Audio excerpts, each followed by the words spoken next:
La regenta de Leopoldo Alas Clarín, capítulo 9. En la Plaza Nueva, en una rinconada sumida ya en la sombra, está el Palacio de los Ozores, de fachada ostentosa, recargada, sin elegancia, de sillares ennegrecidos como los del casino por la humedad que trepa hasta los tejados por las paredes. Al llegar al portal, Ana se detuvo, se estremeció como si sintiera frío. Miró hacia la bocacalle próxima. Por allí el horizonte se abría lleno de resplandores. La calle del Águila era una pendiente rápida que dejaba ver en lontananza la sierra y los prados que forman su falda, verdes y relucientes entonces. Cruzaban la plaza y pasaban sobre los tejados golondrinas gárrulas, inquietas, que iban y venían como si hiciesen sus visitas de despedida próximo el viaje de invierno. «Oye, Petra, no llames. Vamos a dar un paseo». ¿Las dos solas? «Sí, las dos, por los prados, a campo traviesa». «Pero, señorita, los prados estarán muy mojados». «Por algún camino extraviado por donde no haya gente. Tú que eres de esas aldeas y conoces todo esto, ¿no sabes por dónde podremos ir sin que encontremos a nadie, eh?» «Pero si estará todo húmedo». «Ya no. El sol habrá secado la tierra. Yo traigo buen calzado. Anda, vamos, Petra». Ana suplicaba con la voz como una niña caprichosa y con el gesto como una mística que solicita favores celestiales. Petra miró asombrada a su señora. Nunca la había visto así. ¿Qué era de aquella frialdad habitual? ¿De aquella tranquilidad que parecía recelo y desconfianza disimulados? Tenía la doncella algo más de 25 años. Era rubia de color de azafrán, muy blanca, de facciones correctas. Su hermosura podía excitar deseos, pero difícilmente producir simpatías. Procuraba disimular el acento desagradable de la provincia y hablaba con afectación insoportable. Había servido en muchas casas principales. Era buena para todo y se aburría en casa de Quintanar, donde no había aventuras ni propias ni ajenas. Amos y criados parecían de estuco. Don Víctor era un viejo tal vez amigo de los amores fáciles, pero jamás había pasado su atrevimiento de alguna mirada insistente, pegajosa, y algún piropo envuelto en circunloquios que no le comprometían. El ama era muy callada, muy cavilosa. O no tenía nada que tapar o lo tapaba muy bien. Sin embargo, Petra había adquirido la convicción de que aquella señora estaba muy aburrida. Aprovechaba la doncella las pocas ocasiones que se le ofrecían para procurarse la confianza de la regenta. Era solícita, discreta y fingía humildad, virtud la más difícil en su concepto. Un paseo a campo traviesa, después de confesar, solas, en una tarde húmeda, daba mucho en qué pensar a Petra. Ella no deseaba otra cosa, pero insistía en su oposición por ver a dónde llegaba el capricho del ama. Otras habían empezado así. Bajaron por la calle del Águila. A su extremo pasaba perpendicular la carretera de Madrid. «Por ahí no», dijo el ama. «Por aquí. Vamos hacia la fuente de Maripepa». «A estas horas no hay nadie por estos sitios y el piso ya estará seco. Todavía da el sol. Mire usted, allí está la fuente». Petra mostró a su señora allá abajo, en la vega, una orla de álamos que parecía en aquel momento de plata y oro, según la iluminaban los rayos oblicuos del poniente. El camino era estrecho, pero igual y firme. A los lados se extendían prados de hierba alta y espesa y campos de hortalizas. Huertas y prados los riegan las aguas de la ciudad y son más fértiles que toda la campiña. Los prados, de un verde fuerte, con tornasoles azulados casi negros, parecen de tupido terciopelo. Reflejando los rayos del sol en el ocaso deslumbran. Así brillaban entonces.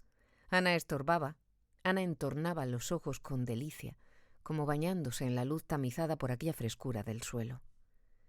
Setos de madreselva y zarzamora orlaban el camino, y de trecho en trecho se erguía el tronco de un negrillo, robusto y achaparrado, de enorme cabezota, como un as de bastos con algunos retoños en la calvicie, varillas débiles que la brisa sacudía, haciendo resonar como castañuelas las hojas solitarias de sus extremos. «Mire usted, señora.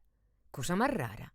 A ninguna de esas ramas le queda más hoja que la más alta, la de la punta». Después de esta observación y otras por el estilo, Petra se paraba a coger florecillas en los setos, se pinchaba los dedos, se enganchaba el vestido en las zarzas, daba gritos, reía. Iba tomando cierta confianza al verse sola con su ama en medio de los prados, por caminos de mala fama, solitarios, que sabían de ella tantas cosas dignas de ser calladas. Petra no se fiaba de la piedad repentina de la regenta. Más de una hora de confesión, la carita como iluminada al levantarse con la absolución encima, y ahora este paseo por los campos y reír y permitirle ciertas libertades. No me fío. Esperemos. La doncella de Ana era amiga de llegar en sus cálculos y fantasías a las últimas consecuencias. Ya veía en lontananza propinas sonantes en monedas de oro. Pero aquel sesgo religioso que tomaba la cosa, daba por supuesto que había algo, traía complicaciones que ofrecían novedad para la misma Petra, que había visto lo que ella y Dios y aquellos y otros caminos solitarios sabían. Llegaron a la fuente de Maripepa. Estaba a la sombra de robustos castaños que tenían la corteza acribillada de cicatrices en forma de iniciales y algunas expresando nombres enteros.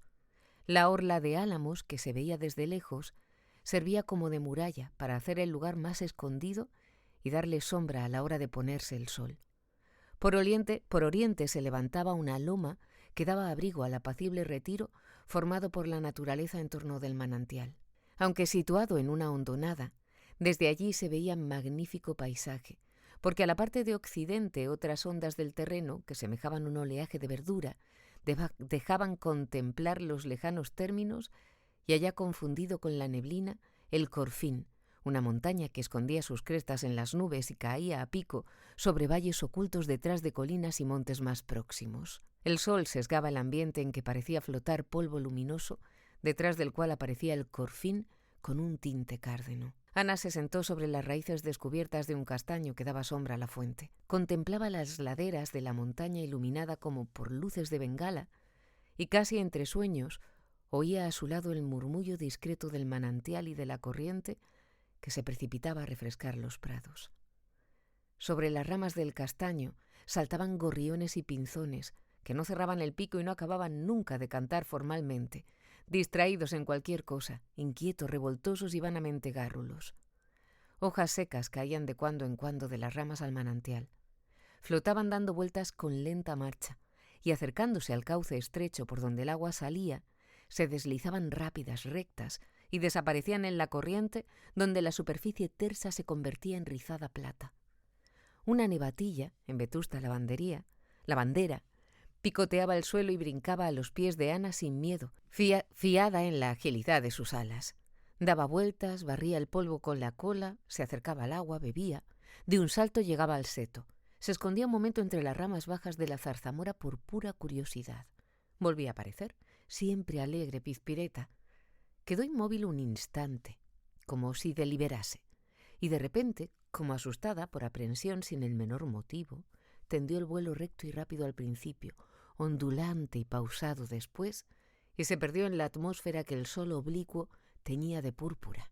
Ana siguió el vuelo de la lavandera con la mirada mientras pudo. «Estos animalitos», pensó, «sienten, quieren y hasta hacen sus reflexiones. Ese pajarillo ha tenido una idea de repente, se ha cansado de esta sombra y se ha ido a buscar luz, calor, espacio. Feliz él. Cansarse es tan natural». Ella misma, la regenta, estaba bien cansada de aquella sombra en que había vivido siempre. ¿Sería algo nuevo, algo digno de ser amado, aquello que el magistral le había prometido? Cuando ella le había dicho que en la adolescencia había tenido antojos místicos y que después sus tías y todas las amigas de Vetusta le habían hecho despreciar aquella vanidad piadosa, ¿qué había contestado el magistral? Bien se acordaba. Le zumbaba todavía en los oídos aquella voz dulce que salía en pedazos como por tamiz por los cuadradillos de la celosía del confesionario. Le había dicho, con unas palabras muy elocuentes, que ella no podía repetir al pie de la letra algo parecido a esto. «Hija mía, ni aquellos anhelos de usted buscando a Dios antes de conocerle eran acendrada piedad, ni los desdenes con que después fueron maltratados tuvieron pizca de prudencia». Pizca, había dicho, estaba ella segura. La elocuencia del magistral en el confesionario no era como la que usaba en el púlpito. Ahora lo notaba. En el confesionario aprovechaba las palabras familiares que dicen también ciertas cosas que jamás había visto ella en los libros llenos de retórica. Y le había puesto una comparación. «Si usted, hija mía, se baña en un río y revolviendo el agua al nadar por juego, como solemos hacer, encuentra entre la arena una pepita de oro pequeñísima, que no vale una peseta, ¿se creerá usted ya millonaria? ¿Pensará que aquel descubrimiento la va a hacer rica? ¿Que todo el río va a venir arrastrando monedas de 5 duros con la carita del rey y que todo va a ser para usted? Eso sería absurdo. Pero por esto va a tirar con desdén la Pepita y a seguir jugueteando con el agua, moviendo los brazos y haciendo saltar la corriente al azotarla con los pies y sin pensar ya nunca más en aquel poquito de oro que encontró en la arena. Estaba muy bien puesta la comparación. Ella se había visto con su traje de baño, sin mangas, braceando en el río a la sombra de avellanos y nogales, y en las orillas estaba el magistral con su roquete blanquísimo, de rodillas, pidiéndole con las manos juntas que no arrojase la pepita de oro. La elocuencia era aquello, hablar así, que se viera lo que se decía. Se había entusiasmado con aquel fluir de palabras dulces, nuevas, llenas de una alegría celestial. Había abierto su corazón delante de aquel agujero con varillas atravesadas. También ella había dicho muchas palabras que no había usado en su vida hablando con los demás. Entonces el magistral, allá dentro, callaba, y cuando ella terminó, la voz del confesionario temblaba al decir: «Hija mía, esa historia de sus tristezas, de sus ensueños, de sus aprensiones merece que yo medite mucho. Su alma es noble, y solo porque en este sitio yo no puedo tributar elogios al penitente, me abstengo de señalar dónde está el oro y dónde está el lodo, y de hacerle ver que hay más oro de lo que parece. Sin embargo, usted está enferma. Toda alma que viene aquí está enferma. Yo no sé cómo hay quien hable mal de la confesión. Aparte de su carácter de institución divina, aun mirándola como asunto de utilidad humana, ¿no comprende usted, y puede comprender cualquiera, que es necesario este hospital de almas para los enfermos de espíritu? El magistral había hablado de las consultas que los periódicos protestantes establecen para dilucidar casos de conciencia. Las señoras protestantes que no tienen padre espiritual acuden a la prensa. ¿No es esto ridículo? El provisor había sonreído con la voz. ¿No es esto ridículo? El provisor había sonreído con la voz. Y había continuado diciendo lo que en sustancia era esto. No debía ella acudir allí solo a pedir la absolución de sus pecados. El alma tiene, como el cuerpo, su terapéutica y su higiene. El confesor es médico higienista, pero así como el enfermo que no toma la medicina o que oculta su enfermedad, y el sano que no sigue el régimen que se le indica para conservar la salud, asimismo se hacen daño, así propios se engañan, lo mismo se engaña y se daña a sí propio el pecador que oculta los pecados o no los confiesa tales como son, o los examina deprisa y mal, o falta al régimen espiritual que se le impone. No bastaba una conferencia para curar un alma, ni acudir con enfermedades viejas y descuidadas era querer sanar de veras. De todo esto se deducía racionalmente, aparte todo precepto religioso, la necesidad de confesar a menudo. No se trataba de cumplir con una fórmula. Confesar no era eso. Era indispensable escoger con cuidado el confesor cuando se trata de ponerse en cura, pero una vez escogido, era preciso considerarle como lo que era en efecto, padre espiritual, y hablando fuera de todo sentido religioso, como hermano mayor del alma, con quien las penas se desahogan y los anhelos se comunican, y las esperanzas se afirman y las dudas se desvanecen. Si todo esto no lo ordenase nuestra religión, lo mandaría el sentido común.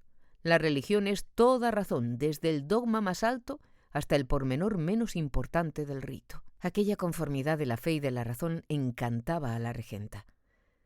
¿Cómo tenía ella 27 años y jamás había oído esto?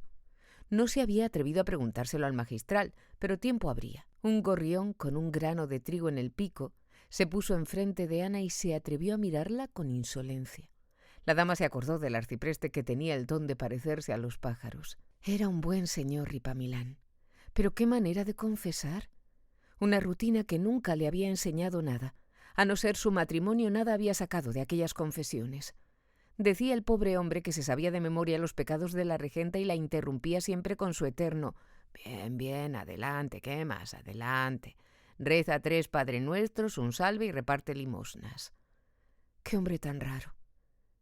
Cuando le había hablado don Cayetano de si tenía ella este o el otro temperamento, ¿cuándo le había hablado don Cayetano de si tenía ella este o el otro temperamento? Pues el magistral enseguida le había dicho que era un temperamento especial, que todo esto y más había que tener en cuenta. Esto era completamente nuevo. Además, la había halagado mucho el notar que don Fermín le hablaba como a persona ilustrada, como a un hombre de letras. Le había citado a autores, dando por supuesto que los conocía, y al usar sin reparo palabras técnicas, se guardaba de explicárselas. ¿Y qué elevación? ¿Qué era la virtud? ¿Qué era la santidad? Aquello había sido lo mejor. La virtud era la belleza del alma, la pulcritud, la cosa más fácil para los espíritus nobles y limpios. Para un perezoso enemigo de la ropa limpia y del agua, la pulcritud es un tormento, un imposible. Para una persona decente, así había dicho, una necesidad de las más imperiosas de la vida. La religión no presentaba como una senda ardua de la virtud, la de la virtud, sino para los que viven sumidos en el pecado. La religión no presentaba como una senda ardua de la la religión no presentaba como una senda ardua la de la virtud, sino para los que viven sumidos en el pecado. Pero el hombre nuevo siempre estaba despierto en nosotros. No había más que darle una voz y acudía. La virtud comienza por un esfuerzo ligero, si bien contrario al hábito adquirido. Al día siguiente el esfuerzo era menos costoso y su eficacia mayor por la velocidad adquirida, por la inercia del bien. Esto era mecánico. Así lo había dicho el señor de Pas. La virtud podía definirse, el equilibrio estable del alma. Además, era una alegría, un buen día de sol, ráfagas de aire fresco embalsamado. El alma virtuosa se convertía en una pajarera donde gorjeaban alegres los dones del Espíritu Santo, animando el corazón en las tristezas de la vida. Aquella melancolía de que ella se quejaba era nostalgia de la virtud a que llegaría y por la que suspiraba su espíritu como por su patria. La virtud era cuestión de arte, de habilidad. No solo se conseguía por el ayuno, por el ascetismo. Este era un medio muy santo, pero había otros. En la vida bulliciosa de nuestras ciudades se puede aspirar también a la perfección. En aquel momento se figuraba la regenta como una Babilonia, aquella vetusta que le pareciera siempre tan pequeña, tan monótona y triste. Ella, que había leído a San Agustín, ¿no recordaba que el santo obispo gustaba de la música religiosa, no por el deleite de los sentidos, sino porque elevaba el alma? Pues así todas las artes, así la contemplación de la naturaleza, la lectura de las obras históricas y de las filosóficas, siendo puras, podían elevar el alma y ponerla en el diapasón de la santidad al unísono de la virtud. ¿Por qué no?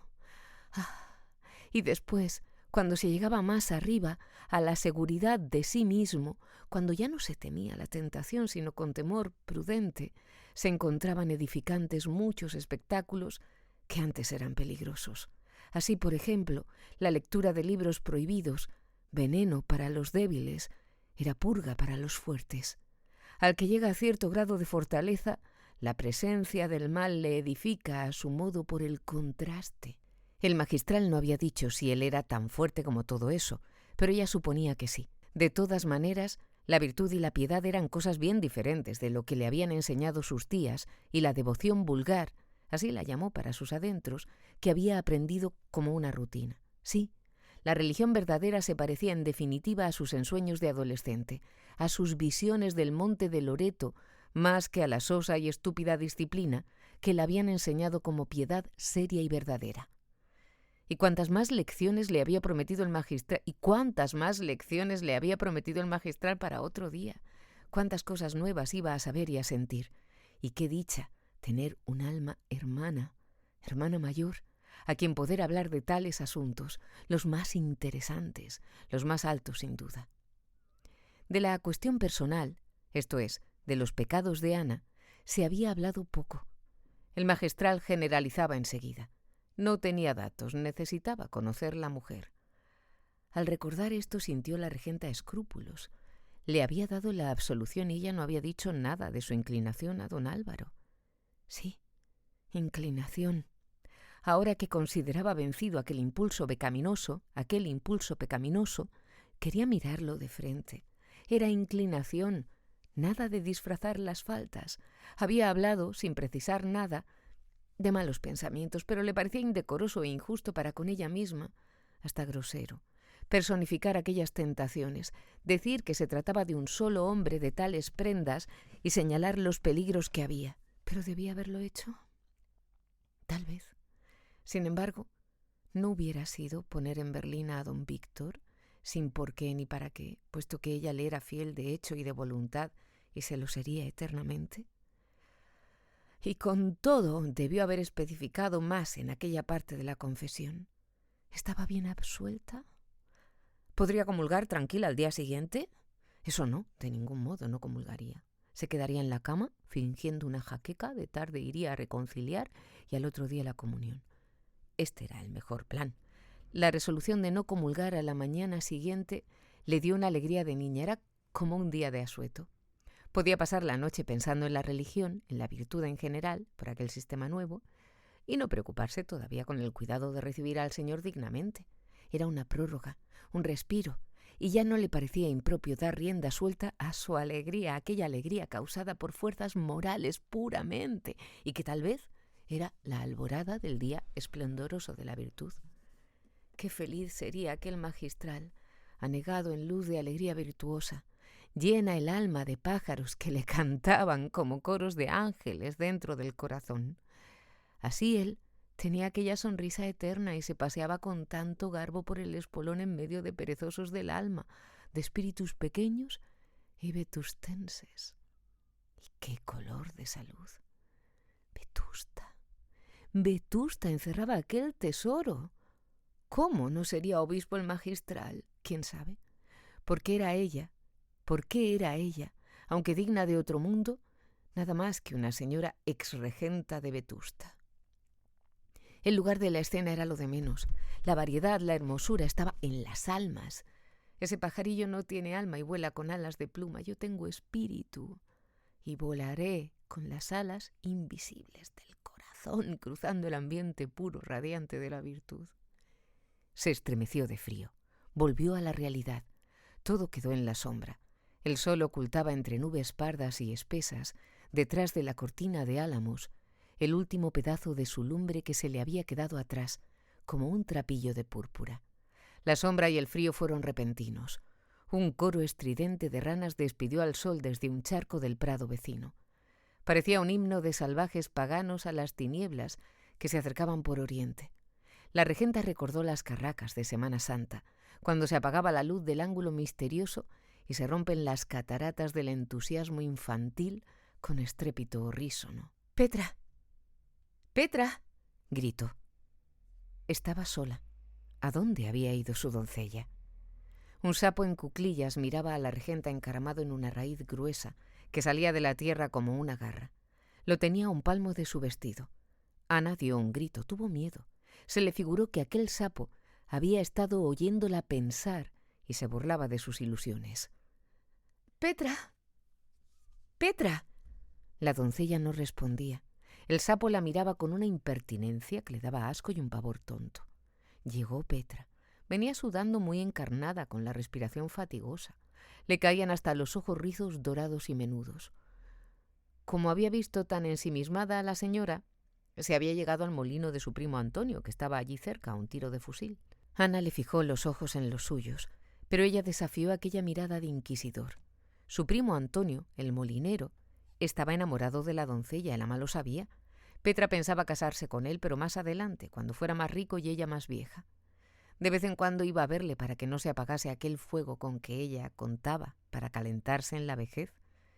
Miraba el molino como una caja de ahorros donde ella iba depositando sus economías de amor. Ana, sin saber por qué, sintió un poco de ira. ¿Cómo serían aquellos amores de Petra y el molinero? ¿Qué le importaba a ella? Pero la manera de mirar a Petra, estudiando los pormenores de su traje algo descompuesto, la fatiga que no podía ocultar, el sudor, el color de sus mejillas, revelaba una curiosidad que quería ocultar en vano la regenta. ¿Qué había hecho en el molino aquella mujer? Este pensamiento baladí, obsesión estúpida que era casi un dolor, absorbía toda la atención de Ana a su pesar. «¡Vamos! ¡Vamos, que es tarde!». «Sí, señora, es tarde. Entraremos en casa cuando ya estén encendidos los faroles». «No, no tanto. Ya verá usted. Si no te hubieras detenido en la fragua de tu primo. —¿Qué fragua? Es un molino, señora. A Petra le supo a malicia lo que era una equivocación. Cuando llegaban a las primeras casas de Vetusta oscurecía. La luz amarillenta del gas brillaba de trecho en trecho, cerca de las ramas polvorientas de las raquíticas acacias que adornaban el bulevar, nombre popular de la calle por donde entraban en el pueblo. —¿Cómo me has traído por aquí? —¿Qué importa? Petra se encogió de hombros. En vez de subir por la calle del Águila, habían dado un rodeo y entraban por una de las pocas calles nuevas de Vetusta, de casas de 3 pisos, iguales, cargadas de galerías con cristales de colores chillones y discordantes. La acera de 3 metros de anchura, una acera hiperbólica para Vetusta, estaba orlada por una fila de faroles en columna de hierro pintado de verde y por otra fila de árboles prisioneros en estrecha caja de madera, verde también. Por esto se llamaba el Boulevard, o lo que era en rigor, Calle del Triunfo de 1836. Al anochecer, hora en que dejaban el trabajo los obreros, se convertía aquella acera en paseo donde era difícil andar sin pararse a cada 3 pasos. Costureras, chalequeras, planchadoras, ribeteadoras, cigarreras, fosforeras y armeros, zapateros, sastres, carpinteros y hasta albañiles y canteros, sin contar otras muchas clases de industriales, se daban cita bajo las acacias del Triunfo y paseaban allí 1 hora, arrastrando los pies sobre las piedras con estridente sonsonete. Había comenzado aquel paseo años atrás como una especie de parodia. Imitaban las muchachas del pueblo los modales, la voz, las conversaciones de las señoritas, y los obreros jóvenes se fingían caballeros cogidos del brazo y paseando con afectada jactancia. Poco a poco la broma se convirtió en costumbre, y merced a ella la ciudad solitaria, triste de día, se animaba al comenzar la noche con una alegría exaltada que parecía una excitación nerviosa de toda la pobretería, como decían los tertulios de Vegallana. Era la fuerza de los talleres que salía al aire libre, los músculos que se movían por su cuenta a su gusto, libres de la monotonía de la faena rutinaria. Cada cual, además, sin darse cuenta de ello, estaba satisfecho de haber hecho algo útil, de haber trabajado. Las muchachas reían sin motivo, se pellizcaban, tropezaban unas con otras, se amontonaban, y al pasar los grupos de obreros crecía la algazara. Había golpes en la espalda, carcajadas de malicia, gritos de mentira, de mentida indignación, de falso pudor, no por hipocresía, sino como si se tratara de un paso de comedia. Los remilgos eran fingidos, pero el que se propasaba se exponía a salir con las mejillas ardiendo. Las virtudes que había allí sabían defenderse a bofetadas. En general, se movía aquella multitud con cierto orden. Se paseaba en filas de ida y vuelta. Algunos señoritos se mezclaban con los grupos de obreros. A ellas les solía parecer bien un piropo de un estudiante o de una hortera, pero la indignación fingida era mayor cuando un levita se propasaba y siempre acompañaba la protesta del pudor el sarcasmo. Aquellas jóvenes, que no siempre estaban seguras de cenar al volver a casa, insultaban al transeúnte que las llamaba hermosas, suponiendo que el futraque tenía carpanta, o sea, hambre. A lo sumo concedían que comería cañamones. Los expertos no se aturdían por estos improperios convencionales, que eran allí el buen tono. Insistían y acababan por sacar tajadas si la había. La virtud y el vicio se codeaban sin escrúpulos, iguales por el traje, que era bastante descuidado, aunque había algunas jóvenes limpias, que aquel montón de hijas del trabajo que hace sudar, salía un olor picante. Repito, aunque había algunas jóvenes limpias, de aquel montón de hijas del trabajo que hace sudar, salía un olor picante que los habituales transeúntes ni siquiera notaban, pero que era molesto, triste. Un olor de miseria perezosa, abandonada. Aquel perfume de harapo lo respiraban muchas mujeres hermosas, unas fuertes, esbeltas, otras delicadas, dulces, pero todas mal vestidas, mal lavadas las más, mal peinadas algunas. El estrépito era infernal. Todos hablaban a gritos, todos reían, unos silbaban, otros cantaban. Niñas de 14 años con rostro de ángel oían sin turbarse blasfemias y obscenidades que a veces las hacían reír como locas. Todos eran jóvenes. El trabajador viejo no tiene esa alegría. Entre los hombres acaso ninguno había de 30 años. El obrero pronto se hace taciturno, pronto pierde la alegría expansiva, sin causa. Hay pocos viejos verdes entre los proletarios. Ana se vio envuelta sin pensarlo por aquella multitud. No se podía salir de la acera. Había mucho lodo y pasaban carros y coches sin cesar. Era la hora del correo y aquel el camino de la estación. Los grupos se abrían para dejar paso a la regenta. Los mozalbetes más osados acercaban a ella el rostro con cierta insolencia. Pero la belleza bondadosa de aquella cara de María Santísima les imponía admiración y respeto. Las chalequeras no murmuraban ni reían al pasar Ana. «Es la regenta. ¡Qué guapa es!». Esto decían ellas y ellos. Era una alabanza espontánea, desinteresada. «¡Qué salero! ¡Viva tu madre!», se atrevió a gritar un andaluz con acento gallego. Su entusiasmo le costó una galleta, un coscorrón de su amigo más respetuoso. «So bruto, mira que es la regenta». Era popular su hermosura. A Petra también le decían los pollastres que era un arcángel. Iba contenta. Ana sonreía y aceleraba el paso. «¿Dónde nos hemos metido?» «¿Qué importa? Ya ve usted que no se la comen. Muchas señoritas podrían aprender crianza de estos pelagatos». Alguna otra vez había pasado la regenta por allí a tales horas, pero en esta ocasión, con una especie de doble vista, creía ver, sentir allí, en aquel montón de ropa sucia, el mismo olor picante de la chusma, en la algazara de aquellas turbas, una forma de placer del amor que era, por lo visto, una necesidad universal.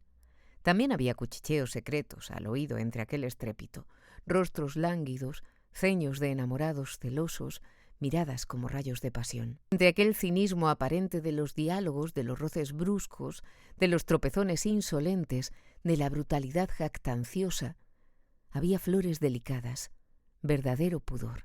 Ilusiones puras, ensueños amorosos que vivían allí sin conciencia de los miasmas de la miseria. Ana participó un momento de aquella voluptuosidad andrajosa. Pensó en sí misma, en su vida consagrada al sacrificio, a una prohibición absoluta del placer, y se tuvo esa lástima profunda del egoísmo excitado ante las propias desdichas. «Yo soy más pobre que todas estas.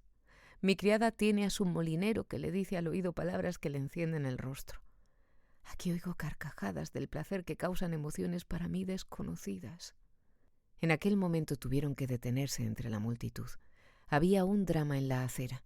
Un joven alto, de pelo negro y rizoso, muy moreno, vestido con blusa azul, gritaba: «¡La mato! ¡La mato! ¡La mato! ¡Dejadme que quiero matarla!». Sus compañeros le sujetaban. Querían llevársela. El mozo echaba fuego por los ojos. «¿Qué es eso?», preguntó Petra. «Nada», dijo uno. «¿Celucos?». «Sí», gritó una joven. «Pero si ella se descuida, la ahoga». «Bien merecido lo tienes, una tal». El joven de la blusa azul salió del paseo a viva fuerza, casi arrastrado por sus amigos. Al pasar junto a la regenta la miró cara a cara, distraído, pensando en su venganza. Pero ella sintió aquellos ojos en los suyos como un contacto violento. Eran los celucos. Así miraban los celos. Era una belleza infernal, sin duda, la de aquellos ojos. Pero qué fuerte, qué humana. Dejaron ama y criada por fin el bulevar y entraron en la calle del comercio. De las tiendas salían haces de luces que llegaban al arroyo iluminando las piedras húmedas cubiertas de lodo. Delante del escaparate de una confitería nueva, la más lujosa de Vetusta, un grupo de pillos de 8 a 12 años discutían la calidad y el nombre de aquellas golosinas que no eran para ellos y cuyas excelencias solo podían apreciar por conjeturas. El más pequeño lamía el cristal con éxtasis delicioso con los ojos cerrados. «Esa se llama pitisa», dijo uno en tono dogmático. «¡Ay, qué farol! Si eso es un pionono, si sabré yo». También aquella escena enterneció a la regenta. Siempre sentía apretada la garganta y lágrimas en los ojos cuando veía a los niños pobres admirar los dulces o los juguetes de los escaparates. No eran para ellos. Esto le parecía la más terrible crueldad de la injusticia. Pero además, ahora aquellos granujas discutiendo el nombre de lo que no habían de comer, se le antojaban compañeros de desgracia, hermanitos suyos sin saber por qué. Quiso llegar pronto a casa. Aquel enternecerse por todo la asustaba. Temía el ataque. Estaba muy nerviosa. «Corre, Petra, corre», dijo con voz muy débil. «Espere usted, señora, allí...». «Parece que nos hacen señas». «Sí, a nosotras es». «Ah, Son ellos, sí. ¿Quién? El señorito Paco y don Álvaro. Petra notó que su alma temblaba un poco y palidecía. ¿Dónde están? A ver si podemos antes que... Ya no podían escapar. Don Álvaro y Paco estaban delante de ellas. El marquesito las detuvo haciendo una cortesía exagerada que era una de sus maneras de hacer esprit, como decía ya el mismo Ronzal. Mesías saludó muy formalmente. De la confitería nueva salían chorros de gas que deslumbraban a los vetustenses, no acostumbrados a tales despilfarros de gas. Don Álvaro veía a la regenta envuelta en aquella claridad de batería de teatro y notó en la primer mirada que no era ya la mujer distraída de aquella tarde. Sin saber por qué, le había desanimado la mirada plácida, franca, tranquila de poco antes y sin mayor fundamento, la de ahora, tímida, rápida, miedosa, le pareció una esperanza más, la sumisión de Ana, el triunfo. No sería tanto, pero él se alegraba de verse animado. Sin fe en sí mismo no daría un paso, y había que dar muchos y pronto. En Vetusta llueve casi todo el año, y los pocos días buenos se aprovechan para respirar el aire libre. Pero los paseos no están concurridos más que los días de fiesta. Las señoritas pobres, que son las más, no se resignan a enseñar el mismo vestido una tarde y otra y siempre. De noche es otra cosa. Se sale de trapillo, se recorre la parte nueva, la calle del Comercio, la Plaza del Pan, que tiene soportales aunque muy estrechos, el bulevar un poco más tarde, cuando ya está durmiendo la chusma. Y el pretexto es comprar algo. En una casa hacen falta tantas cosas. Se entra en las tiendas, pero se compra poco. La calle del Comercio es el núcleo de estos paseos nocturnos y algo disimulados. Los caballeros van y vienen por la ancha acera y miran con mayor o menor descaro a las damas sentadas junto al mostrador. Con un ojo en las novedades de la estación y con otro en la calle, regatean los precios y cazan lisonjas y señas al vuelo. Los mancebos son casi todos catalanes, pero pronuncian el castellano con suficiente corrección. Son amables, guapos casi todos. Los más tienen la barba cortada a lo Jesucristo. Muchos ojos negros almibarados y rosas en las mejillas. Inclinan la cabeza con una languidez entre romántica y cachazuda. Aquello lo mismo puede significar: señorita, abrigo una pasión secreta que... Señorita, ni la paciencia dejó, pero tendré paciencia.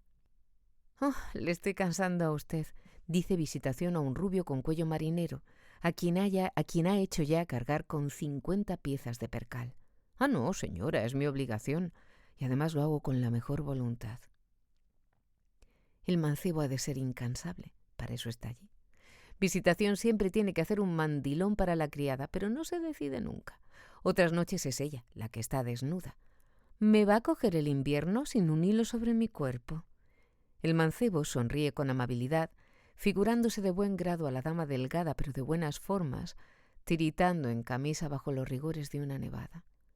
No sea usted malo, no sea usted tan material, responde ella turbándose como una niña aturdida que sospecha haber sido indiscreta y clava en el mancebo los ojos risueños, arrugaditos, que Visitación cree que echan chispas.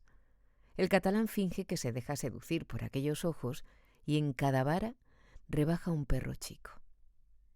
Visitación triunfa, pero no sabe que el mismo percal se lo vendió a Obdulia rebajando un perro grande y con una ganancia superior a la que podía esperar el mancebo sonriente y con barba de judío.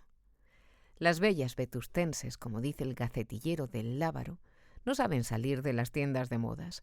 Lo ven todo, lo revuelven todo, y les queda tiempo para marear a los horteras y tomar varas al sesgo, frase de Orgaz, de los señoritos que pasean por la acera disputando en voz alta para anunciar su presencia.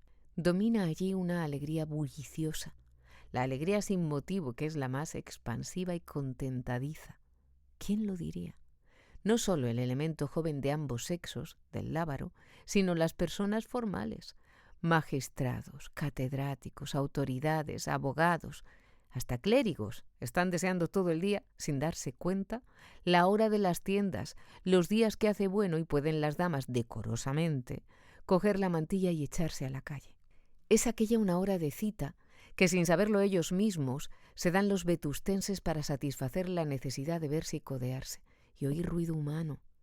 Es de notar que los vetustenses se aman y se aborrecen, se necesitan y se desprecian. Uno por uno, el vetustense maldice de sus conciudadanos, pero defiende el carácter del pueblo en masa, y si le sacan de allí, suspira por volver. En el paseo de la noche, que viene a ser subrepticio, a lo menos así lo llama don Saturnino, hay además el atractivo que le presta la fantasía. El gas no es para prodigado por un ayuntamiento lleno de deudas, y un farol aquí, otro a 50 pasos, si no hace luna, en las noches románticas no hay gas, no deslumbran ni quitan a la noche su misterio. Se ve lo que no hay. Cada cual, según su imaginación, atribuye a los que pasan la figura que quiere. Parecen otras las chicas, dicen los pollos. Los vetustenses gozan de la ilusión de creerse en otra parte, sin salir de su pueblo. Todo se vuelve caras nuevas que después no son nuevas.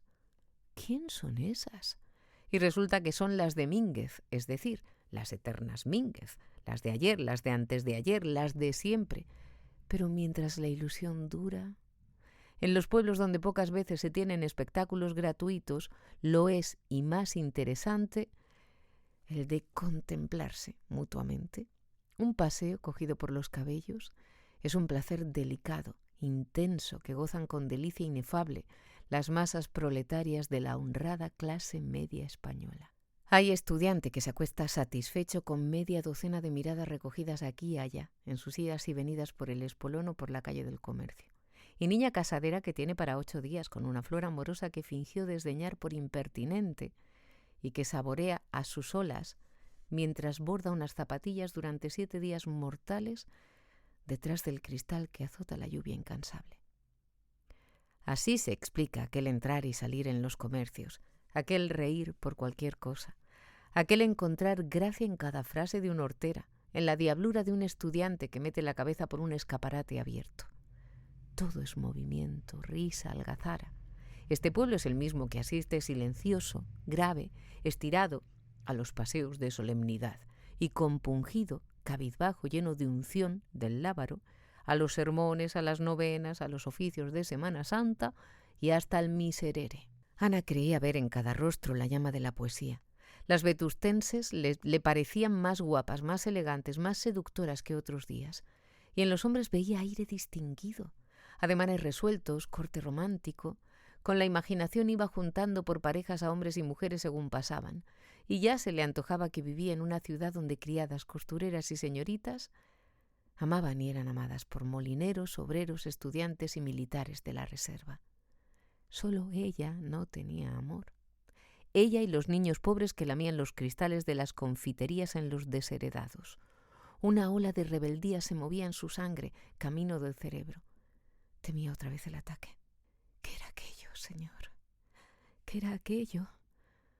¿Por qué en día semejante, cuando su espíritu acababa de entrar en vida nueva, vida de víctima pero no de sacrificio estéril, sin testigos sino acompañado por la voz animadora de un alma hermana, por qué, en ocasión tan importuna, se presentaba aquel afán de sus entrañas que ella creía cosa de los nervios, a mortificarla, a gritar guerra dentro de la cabeza y a volverlo de arriba abajo? ¿No había estado en la fuente de Maripepa entregada a la esperanza de la virtud? ¿No se abrían nuevos horizontes a su alma? ¿No iba a vivir para algo en adelante? Ah, ¿quién le hubiera puesto al señor magistral allí? Su mano tropezó con la de un hombre. Sintió un calor dulce y un contacto pegajoso. ¿No era el magistral? Era don Álvaro, que venía a su lado hablando de cualquier cosa. Ella apenas le oía, ni quería atribuir a su presencia aquel cambio de temperatura moral que lamentaba para sus adentros, en tanto que veía a las jóvenes y a las jamonas vetustenses coquetear en la acera y en las tiendas deslumbrantes de gas. Don Álvaro opinaba lo contrario, que bastaba su presencia y su contacto para adelantar los acontecimientos. Para tener idea de lo que Mesía pensaba del prestigio de su físico, hay que figurarse una máquina eléctrica con conciencia de que puede echar chispas. Él se creía una máquina eléctrica de amor. La cuestión era que la máquina estuviese preparada. Era fatuo hasta ese extremo, pero dígase en su abono que nadie lo sabía y que podía citar numerosos hechos que acreditaban el motivo de aquella vanidad monstruosa. Se creía hombre de talento. Él era principalmente un político, confiaba en su experiencia de hombre de mundo y en su arte de tenorio, pero humildemente se declaraba a sí mismo que todo esto no era nada comparado con el prestigio de su belleza corporal. Para seducir a mujeres gastadas, ahitas de amor, mimosas de gustos estragados, tal vez no basta la figura, ni es lo principal siquiera, pero las vírgenes honradas, conocía él otra clase, y las casadas honestas se rinden al buen mozo. No conozco seductores corcovados ni enanos, decía encogiéndose de hombros las pocas veces que con sus amigos íntimos hablaba de estas cosas. Solía ser después de cenar fuerte. ¿Se me habla de extravíos del gusto? Eso es lo excepcional. Pero nadie querrá hacer en el amor lo que es el asafétida en los olores. Y sin embargo las damas romanas de la decadencia. Paco Vegallana acudía entonces con el testimonio de las lecturas técnico-escandalosas. Describía todas las aberraciones de la lubricidad femenil en lo antiguo, en la Edad Media y en los tiempos modernos. No había nada nuevo. Lo mismo que hacen las parisienses más pervertidas, lo sabían y hacían las meretrices de Babilonia y de Cerbatana. Paco padecía distracciones cada vez que se remontaba a la historia antigua. Esta Cerbatana era Ecbatana, pero él la llamaba así por equivocación indudablemente. Ya sabía a qué ciudad se refería. Era una que tenía muchas murallas de colores diferentes. Lo había leído en la historia de la prostitución, en la Dufour no, en otra que conocía también. Era un sabio. Yo he leído, añadía don Álvaro en casos tales, que ha habido princesas y reinas encaprichadas y metidas con monos, así como suena, monos. Sí, señor, acudía Paco a decir. Lo afirma Víctor Hugo en una novela que en francés se llama El hombre que ríe y en español de orden del rey. Pero fuera de eso, que es lo excepcional, continuaba Mesía diciendo, hay que desengañarse. Lo que buscan las mujeres es un buen físico. Eso creo yo, solía afirmar Ronzal. La mujer es así urbices orbi, en todas partes, en el latín de Trabuco. Además, don Álvaro era profundamente materialista y esto no lo confesaba a nadie. Como en él lo principal era lo político, transigía con la religión de los mayores de Paco y se reía de la separación de la Iglesia y el Estado. Es más, le parecía de mal tono llevar la contraria a los católicos de buena fe. En París había aprendido ya en 1867, cuando fue a la exposición, que lo chic era el creer como el carbonero. Sport y catolicismo, esta era la moda que continuaba imperando. Sport y catolicismo, esta era la moda que continuaba imperando. Pero es claro que lo de creer era decir que se creía. Él no tenía fe alguna, ni bendita la falta, a no ser cuando le entraba el miedo de la muerte. Cuando caía enfermo y se encontraba en la fonda solo, abandonado de todo cariño verdadero, entonces sentía sinceramente, a pesar de haber corrido tanto, no ser un cristiano sincero. Pero sanaba y decía, bah, todo eso es efecto de la debilidad. Sin embargo, bueno era ilustrarse, fundar en algo aquel materialismo que también casaba con sus demás ideas respecto del mundo y la manera de explotarlo. Había pedido a un amigo libros que le probasen el materialismo en pocas palabras. Empezó por aprender que ya no había tal metafísica, idea que le pareció excelente porque evitaba muchos rompecabezas. Leyó Fuerza y materia de Buchner y algunos libros de Flammarion, pero estos le disgustaron. Hablaban mal de la Iglesia y bien del cielo, de Dios, del alma, y precisamente él quería todo lo contrario. Flammarion no era chic. También leyó a Molescott y a Virchow y a Bott, traducidos, cubiertos con papel de color de azafrán. No entendió mucho, pero se iba al grano. Todo era masa gris, corriente, lo que él quería. Lo principal era que no hubiese infierno. También leyó en francés el poema de Lucrecio de Rerum Natura. Llegó hasta la mitad. Decía bien el poeta, pero aquello era muy largo. Ya no veía más que átomos y su buena figura era un infeliz conjunto de moléculas en forma de gancho para prender a todas las mujeres bonitas que se le pusieran delante. Así estaba por dentro Mesía en punto de creencias. Pero a estos subterráneos no había llegado el mismo Paco que era buen católico, según Mesía.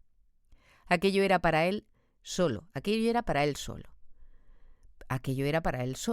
mientras estaba en Vetusta.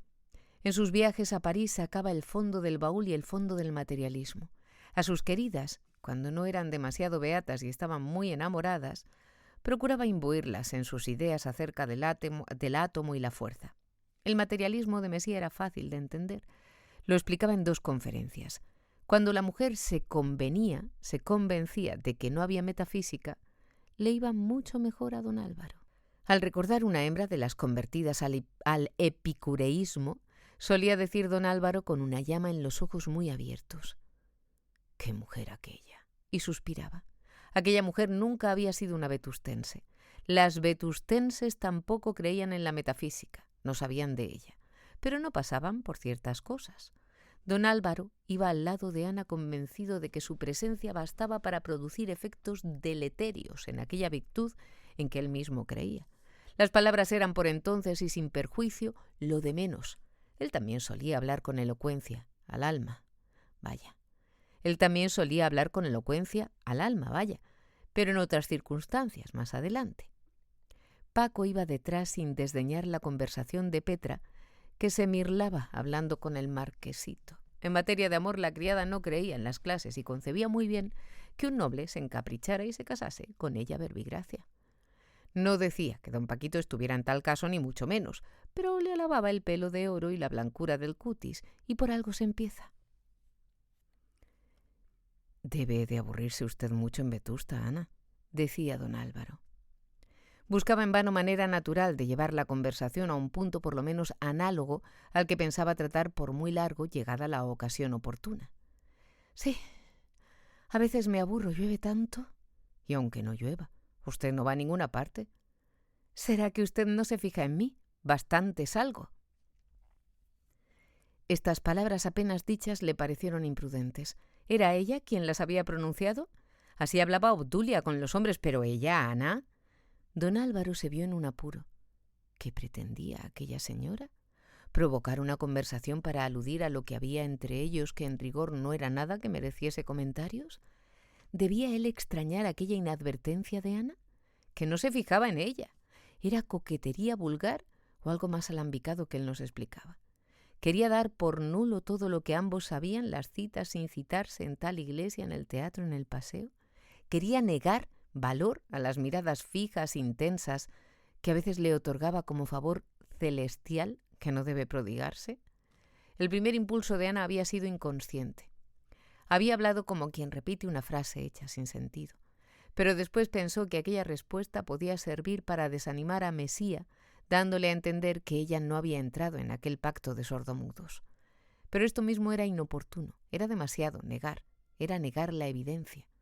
Don Álvaro temía aventurar mucho aquella noche, y creyó lo menos ridículo hacerse el interesante, según el estilo que empleaban los vetustenses para tales materias, y dijo con el tono de una galantería vulgar, obligada: «Señora, usted donde quiera tiene que llamar la atención aun del más distraído». Y como esto le pareció cursi y algo afibológico, añadió algunas palabras no menos vulgares y frías. No comprendía él todavía que aquello de hacerse el interesante, si hubiera sido ridículo tratándose de otras mujeres, era la mejor arma contra la regenta. Ana lo olvidó todo de repente para pensar en el dolor que sintió al oír aquellas palabras. ¿Si habré visto yo visiones? ¿Si jamás este hombre me habrá mirado con amor? Si aquel verle en todas partes sería casualidad, si sus ojos estarían distraídos al fijarse en mí. Aquellas tristezas, aquellos arranques mal disimulados de impaciencia, de despecho que yo observaba con el rabillo del ojo. ¡Ay! Si esto era lo cierto con el rabillo. ¿Serían ilusiones mías, nada más que ilusiones? Pero si no podía ser. Y sentía sudores y escalofríos al imaginarlo. Nunca accedería ella a satisfacer las ansias que aquellas miradas le revelaban con muda elocuencia. Sería virtuosa siempre, consumaría el sacrificio, su don Víctor y nada más, es decir, nada. Pero la nada era su dote de amor, mas renunciar a la tentación misma, esto era demasiado. La tentación era suya, su único placer. Bastante hacía con no dejarse vencer, pero quería dejarse tentar. La idea de que Mesía nada esperaba de ella ni nada solicitaba le parecía un agujero negro abierto en su corazón que se iba llenando de vacío. No, la tentación era suya, su placer el único. ¿Qué haría si no luchaba? Y más, Más todavía pensaba sin poder remediarlo. Ella no debía, no podía querer, pero ser querida. ¿Por qué no? ¡Qué manera tan terrible acababa aquel día! ¿De qué manera tan terrible acababa aquel día que había tenido por feliz? Aquel día en que se presentaba un compañero del alma, el magistral, el confesor que le decía que era tan fácil la virtud. Sí, era fácil, bien lo sabía ella. Pero si le quitaban la tentación no tendría mérito, sería prosa pura. Una cosa vetustense, lo que ella más aborrecía. Don Álvaro, que si no era tan buen político como se figuraba, de diplomacia del galanteo entendía un poco, comprendió pronto que sin saber cómo había acertado. En la voz de la regenta, en el desconcierto de sus palabras, notó que le había hecho efecto la sequedad de la vulgarísima galantería. ¿Esperaba ya una declaración? Pero si mañana va a comulgar, ¿qué mujer es esta? Una hermosísima mujer, añadió el materialista en sus adentros al mirarla a su lado con llamas en los ojos y carmín en las mejillas. Habían llegado al portal del caserón de los Ozores y se detuvieron. El farol dorado que pendía del techo alumbraba apenas al ancho zaguán. Estaban casi a oscuras. Hacía algunos minutos que callaban. —¿Y Petra? ¿Y Paco? —preguntó la regenta alarmada. —Ahí vienen. Ahora dan vuelta a la esquina. Anita seguía seca la boca. Para hablar necesitaba humedecer la lengua a los labios. Lo vio Mesía, que adoraba este gesto de la regenta. Y sin poder contenerse fuera de su plan, naturas naturans, exclamó: ¡Qué monísima! ¡Qué monísima! Pero lo dijo con voz ronca, sin conciencia de que hablaba, muy bajo, sin alarde de atrevimiento. Fue una fuga de pasión, que por lo mismo importaba más que una flor insípida y no era una desfachatez. Podía tomarse por una declaración, por una brutalidad de la naturaleza excitada, por todo menos por una osadía impertinente, imposible en el más cumplido caballero. Ana fingió no oír, pero sus ojos la delataron y brillando en la sombra, buscando a don Álvaro, que había retrocedido un paso en la oscuridad, le pagaron con creces las delicias que aquellas palabras dejaron caer como lluvia benéfica en el alma de la regenta. «Es mía», pensó don Álvaro con deleite superior al que él mismo esperaba en el día del triunfo. «¿Quieren ustedes subir a descansar?», preguntó la dama a los caballeros al ver llegar a Paco. «No, gracias. Yo volveré luego con mamá a buscarte». «¿A buscarme?»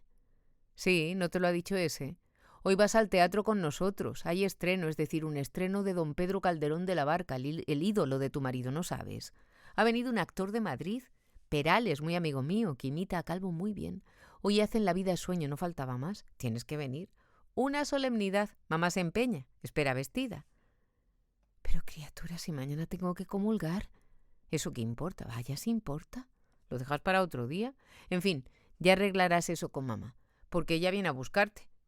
Sin atender a más, salió del portal el aturdido marquesito. Petra ya estaba dentro, en el patio, haciendo como que no oía. Ya sabía a qué atenerse. Era aquel. Por lo menos aquel era uno. El marquesito la había entretenido a ella para dejar solos a los otros. Se le conocía en que estaba tan frito. No le había dado ni un mal abrazo en lo oscuro. Escuchó. Oyó que don Álvaro se despedía con una voz temblona y muy humilde. ¿Irá usted al teatro? No, de fijo no, contestó la regenta cerrando detrás de sí la puerta y entrando en el patio.